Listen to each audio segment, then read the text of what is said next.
week in pelvic floor was vaginal health and pelvic floor in optimal sexual function. So the first thing we talked about is how your proper breathing and exercise, whether it's performing your Kegels regularly or just day-to-day exercise, improves blood flow to your genitals.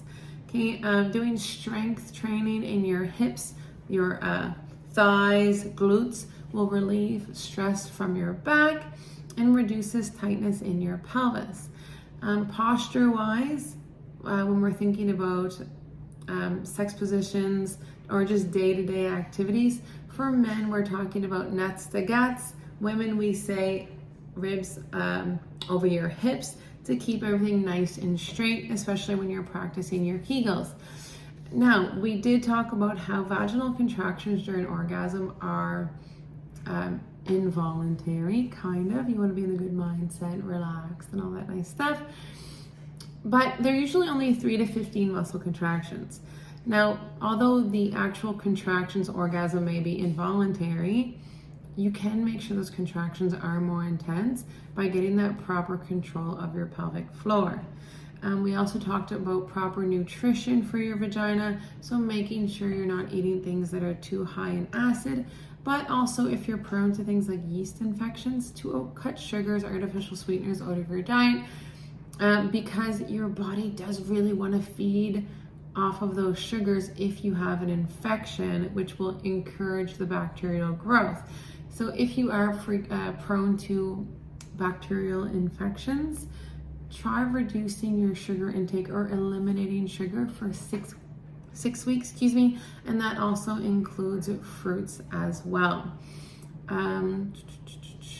From there, we went and talked about pelvic organ prolapse.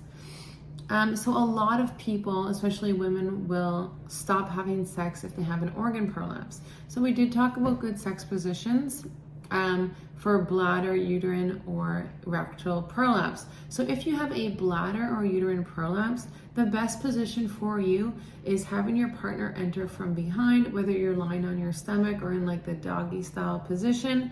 If you're lying on your back, you want to tuck a pillow under your hips to keep your spine nice and straight. It's easier for you to do your Kegels at the same time.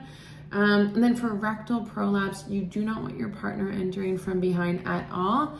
You want to be in the missionary position. Again, you can put the pillow under your hips to lift them up, take pressure off your pelvis.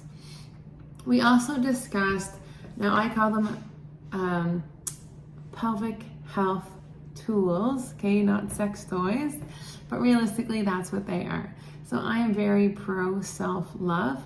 And there are lots of benefits of experimenting with sex tools.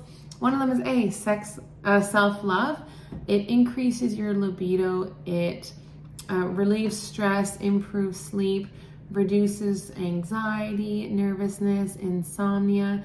It can improve the sexual relationship you have with your partner, because hopefully you have a partner who is really receptive to feedback and will take your feedback and use it on you to make you feel better. It also helps tighten your vaginal walls and increases blood flow, increases lubrication, which is all awesome. We did discuss different tools. People are always asking me about Kegel balls and different stuff like that. So if I'm recommending something, make sure you have full control of your pelvis. You want to be able to control each hole individually instead of the whole pelvic floor at once. Once you nail that down, then you can experiment with something like Kegel balls. Now there are different types of Kegel balls out there. There are just regular round metal ones that you put in one at a time when you're ready to take them out. And the practice is squeezing the ball and relaxing. So contraction and relaxation through breathing. With the inhale, relax your pelvic floor, and exhale. Okay, lifting your pelvic floor for women, nuts to guts for men. Now, those little balls usually have rubber balls inside that will kind of jiggle around to have better muscle activation. You can also get the ones that are like inside of a silicone peanut. You can some of them you can see the metal balls and you can pop them out and wash them and stuff like that. Now, I do find that the silicone wears down and tears over time. With the metal balls themselves, some of them are actually not metal, they're like shiny plastic, and that shininess will chip off over time, which I'm not a huge fan of.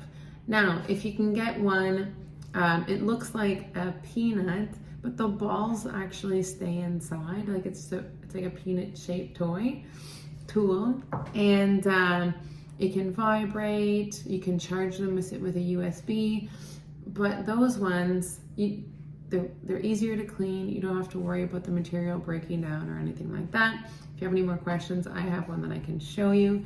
I actually think it's still at the Grindhouse though.